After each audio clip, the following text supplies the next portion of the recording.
Halo teman-teman info fotografi, saya Jin dan di video kali ini saya akan bahas tentang kamera keren buat content creator yaitu Sony ZV E1. Dari beberapa tahun yang lalu, Sony aktif sekali mengembangkan lini kamera ZV. Misalnya ZV-1, kamera compact, ZV-E10 yang bisa ganti lensa, dan ZV-E1 yang saya review kali ini. ZV-E1 ini adalah kamera terbaik dari lini Sony ZV. Kamera ini bersensor full frame 12 megapiksel dengan kemampuan merekam video sampai 4K 120p dengan kualitas gambar yang bagus terutama di kondisi cahaya yang gelap. Konsep dari ZV-E1 yang saya tangkap adalah membuat kamera yang video-centric yang berkualitas dan punya fitur canggih yang mudah digunakan untuk pemula, tapi juga cocok untuk yang sudah mahir. Harganya juga lebih murah dibandingkan dengan kamera pendahulunya seperti Sony A7 IIIS dan Sony FX3 yang lebih ditujukan ke profesional. Di review kali ini saya akan tinjau desain kameranya dan dilanjutkan dengan hasil video dari kamera ini beserta demo fitur-fitur barunya. Jadi teman-teman nonton sampai selesai ya. Kamera ini berdesain rangefinder dengan bagian atas yang datar. Di bagian kanan ada sedikit grip atau pegangan kecil. Ada layar yang bisa diputar ke samping dan ke segala arah. Layar monitornya saat ini sudah full touchscreen. Kita bisa sentuh untuk mengganti setting, memilih area fokus, dan juga bisa untuk memulai perekaman video. Nah ini menarik karena kita jadi tidak perlu menekan tombol movie atau shutter lagi. Tinggal sentuh saja bulatan merahnya di layar untuk start atau stop recording. Sebagai kamera yang orientasinya lebih ke video, ZV-E1 punya desain yang unik dibandingkan dengan kamera foto biasa. Di bagian depan kamera ada tally light, lampu yang memberikan tanda saat vlogging dimulai, supaya kita tidak salah. Paling sebel kan kalau sudah capek-capek ngomong, tahu-taunya kamera belum merekam. Di dekat tombol shutter ada zoom lever yang bisa kita gunakan untuk zoom in dan zoom out. Tuas ini hanya kompatibel jika kita memasang lensa-lensa power zoom seperti Sony G1635mm f4 yang saya pasangkan ini. Di bagian belakang kamera, sekilas tata letaknya mirip dengan sebagian besar kamera Sony pada umumnya. Punya dua dial, dua tombol custom, dan juga ada tombol langsung ke feature product showcase dan defocus background yang seperti lini kamera ZV lainnya yang memudahkan content creator pemula. Di bagian atas ada switch untuk mode foto, video, dan slow and quick mode. Tapi tidak ada mode dial. Mode exposure seperti PASM bisa diubah di dalam menu. Juga ada built-in mic yang bisa mendeteksi arah suara dari depan, belakang kamera, atau dari segala arah. Dan juga multi-interface untuk berbagai aksesoris seperti flash atau external microphone. Di bagian kiri ada slot untuk SD memory card, micro HDMI port, audio port, dan USB charging.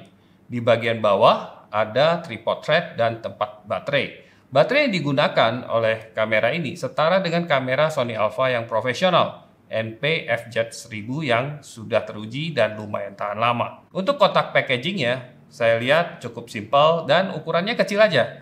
Environmental friendly design istilahnya. Ada satu hal yang menurut saya sangat menarik di kamera ini, yaitu cinematic vlog. Fitur ini membantu kreator untuk merekam video dengan gaya sinematik, dengan berbagai look dan mood sesuai dengan selera dan pemandangan. Jika kita aktifkan, kamera otomatis akan menyetel setting ke aspek rasio sinematik, dan kita bisa pilih look yang pada dasarnya adalah pilihan terang gelap, saturasi warna, dan mood untuk mengatur warna yang dominan. Pilihan look yang tersedia adalah S-Cinetone, Classic, Clean, Fresh, Chic, dan Mono. Jika kita bandingkan dengan Sony ZV-1 yang pernah saya review, ada look baru di sini, yaitu S-Cinetone, yang merupakan look khasnya Sony yang menyerupai look di kamera Cinema Sony. Untuk contoh footage di kamera ini, saya akan fokus dalam menggunakan S-Cinetone saja. Dari pengujian saya, clean itu terlihat paling alami, seperti apa yang dilihat oleh mata. Fresh itu kontras dan saturasi warna dan kontrasnya tinggi. Chic, saturasi warnanya sangat rendah, dan monokrom tentunya tanpa warna. Setting mood digunakan untuk menambahkan warna dan memberikan suasana yang berbeda. Seperti color grading yang sifatnya instan langsung jadi di kameranya. Gold memberikan warna yang hangat kekuningan, Ocean memberikan warna biru, dan Forest menambahkan warna hijau. Kombinasi antara look dan mood bisa dicampur tergantung suasana apa yang kita ingin sampaikan. Fitur ini menurut saya akan sangat membantu bagi penggemar video pemula yang belum mahir dalam memproses file video seperti color grading atau bagi yang ingin menghasilkan footage video langsung jadi. Tim Info Fotografi sempat mencoba menggunakan Look as Cineton dan berbagai mood untuk merekam keseharian saya sebagai educator dan creator. Yuk disimak dulu.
Dari pengalaman kami menggunakan Jet VE1, kami menemukan bahwa kamera ini praktis digunakan karena ukurannya ringkas, beratnya ringan, dan mudah digunakan untuk pemula maupun mahir. Hasilnya pun langsung jadi dari kameranya, jadi dalam editingnya cuma perlu potong dan sambung saja. Selain itu, kamera ini kan menggunakan E-mount yang fleksibel sekali karena kita bisa tukar ganti dengan banyak lensa. Dalam pengoperasian kameranya juga simple. Dengan layar touchscreen kita bisa mengganti setting-setting dengan mudah. Hanya dengan menekan ikon-ikon fungsi dan untuk menghilangkan atau mengganti set menu, kita bisa swipe layarnya. Sony Jet VE1 ini punya sederet fitur baru untuk memudahkan vlogger atau content creator yang solois atau bersama tim kecil untuk membuat konten video yang dinamis. Yuk kita lihat hasil pengujian dari tim Info Fotografi.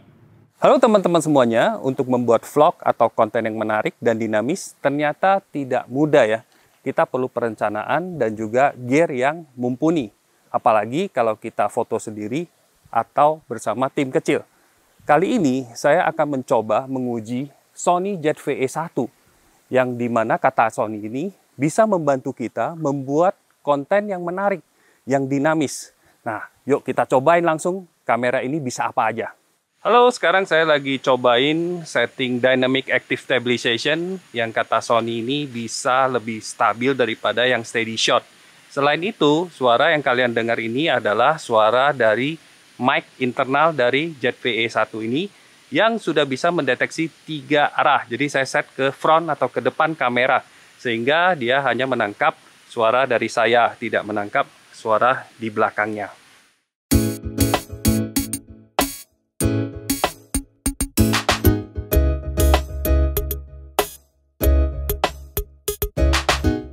No stabilization at all.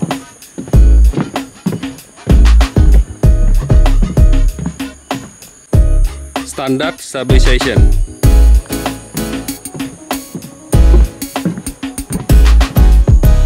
Active stabilization.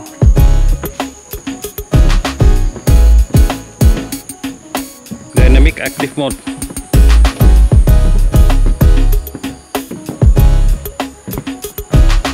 Teman-teman, sekarang saya akan ngetes fitur auto framing dari kamera ini, di mana membuat saya leluasa untuk bergerak dan kamera akan men-tracking saya nih, bukan hanya autofokusnya, jadi dia bisa track ke wajah dan tubuh saya, tapi juga dia akan melakukan crop seakan-akan ini kamera ini bergerak ya, padahal sebenarnya kameranya ada di tripod seperti teman-teman lihat. Jadi ini memudahkan sekali untuk membuat konten yang lebih dinamis. Meskipun kita kerja sendiri, self shooting, kita bisa punya konten yang lebih menarik. Oh ya teman-teman, sebenarnya fitur auto framing ini kita bisa juga pilih ukuran frame-nya, mau yang medium atau yang large. Yang sekarang aktif adalah yang large, jadi dia akan cropping cukup dalam sehingga wajah saya bisa lebih jelas. Tapi kalau teman-teman memprioritaskan latar belakang, background-nya mau lebih luas, maka teman-teman bisa juga menggunakan yang medium. Jadi tergantung teman-teman sukanya bagaimana. Nah, kontennya jadi lebih dinamis dengan cara begitu ya. Ya teman-teman, kita lagi cobain framing stabilizer, jadi artinya saya akan dipertahankan kamera di tengah, meskipun kadang-kadang saya agak sedikit lebih cepat, atau kadang-kadang si Ihsan yang lebih cepat ya. Nah, kita lihat apakah saya tetap di tengah. Nah sekarang San, kita lagi cobain auto framing, tapi kali ini kita gunakan untuk scene yang seperti interview atau podcast. Dimana kalau saya lagi ngomong misalnya, kita bisa minta atau operatornya bisa langsung touch ya ke saya, nanti sayanya di zoom nih, jadi lebih detail, di crop seperti itu. Nah kalau Ihsan yang lagi ngomong misalnya, ya nanti operator bisa touch dan kemudian Ihsannya nanti akan lebih jelas seperti itu. Dan tinggal kita juga bisa tekan tombol tengah nih untuk cancel, jadi dia akan white lagi. Jadi memberikan kesan bahwa kita menggunakan multicam atau beberapa kamera, padahal kameranya cuma satu.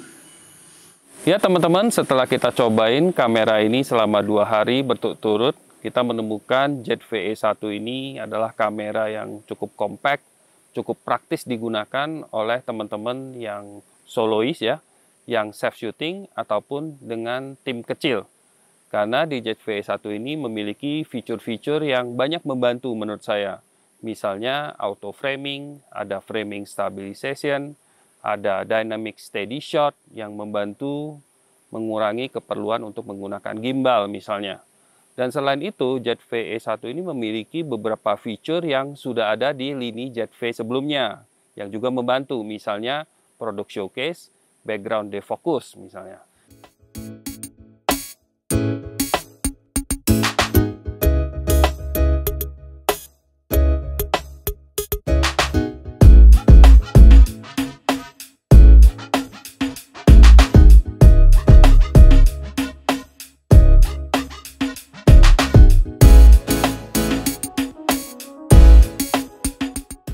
Dan fitur yang menurut saya cukup layak untuk disebutkan yaitu adanya built-in mic yang bisa mendeteksi arah suara, sehingga saat kita merekam di outdoor seperti ini, suara-suara yang berada di belakang atau di sekitarnya mungkin agak bising itu bisa diminimalisir. Dan satu lagi, ZV-E 1 ini saat kita coba, saya sangat terbantu dengan LCD-nya bisa diputar segala arah. Bukan hanya itu, tapi tas menunya yang enak banget. Kita bisa record dengan touchscreen dan juga bisa swipe untuk memunculkan menu-menu yang kita bisa ubah dengan cepat ya. Jadi tidak perlu lagi masuk ke menu yang cukup dalam. Dan sebagai info juga, menu yang digunakan ZV-E 1 ini memang sudah yang terbaru. Jadi menemukan menu item itu relatif lebih mudah dan lebih tertata rapi dibandingkan dengan kamera Sony 5-6 tahun yang lalu. Ada juga fitur screen reader yang membantu kita untuk membacakan isi menu ya. Ini sangat cocok bagi teman-teman yang agak rabun dekat misalnya. Setup. Accessibility. Screen reader. 1/1. Setup. Speed. Standard. Selected. Fast 1. Unselected. Standard. Selected. Slow 1. Unselected. Standard. Selected. Setup. Accessibility. Screen reader. 1/1. Kamera ini juga sudah menggunakan aplikasi terbaru dari Sony yang namanya Creator Cloud. Ada juga fitur time-lapse, di mana kita bisa mengatur setting frame rate, interval, memilih bitrate, dan durasi nyala lighting dengan aksesoris yang dijual terpisah. Dalam pemakaian seharian untuk merekam video-video pendek, yaitu video 4K 422 10-bit, kami tidak menemui isu overheating. Mungkin karena saya hanya mengambil footage beberapa menit sekali take.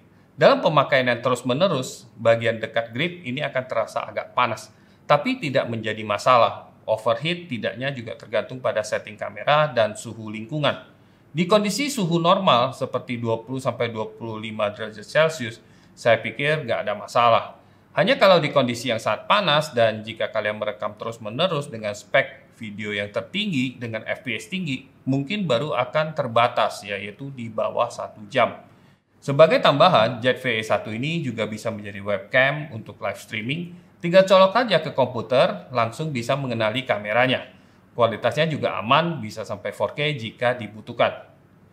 Meskipun banyak kelebihan untuk creator, saya juga harus memberikan beberapa catatan minusnya dibandingkan dengan kamera Sony Alpha atau FX lainnya. Misalnya, di kamera ini tidak memiliki jendela bidik, tidak memiliki HDMI full size, tapi dia menggunakan HDMI micro yang ukurannya cukup kecil, dan hanya punya satu slot untuk SD card meskipun sudah UHS 2. Sayangnya, slot ini tidak mendukung kartu CF Express Type A yang biasanya digunakan di kamera Sony yang profesional lainnya. Menurut saya, Sony Jet VE1 ini cocok untuk teman-teman creator yang mencari kamera yang berkualitas tinggi, namun mudah digunakan untuk membuat konten dengan cepat. Ideal untuk creator yang bekerja sendiri, solois, atau dengan tim kecil. Bagi teman-teman yang lebih banyak memotret daripada video, seri Sony Alpha menurut saya lebih cocok. Misalnya Alpha 7R5 atau A7S3 karena memiliki jendela bidik dan mechanical shutter, sehingga gambarnya lebih oke saat memotret subjek bergerak cepat. Sedangkan untuk sinematografer muda yang butuh kamera portable yang bisa merekam dalam jangka waktu berjam-jam di kondisi yang sulit seperti kondisi yang panas, maka menurut saya Sony FX3 yang punya built-in fan itu lebih pas. Oke teman-teman, bagaimana menurut kalian tentang kamera Jet VE1 ini? Jangan lupa tulis komen kamu tentang kamera ini di bagian komentar.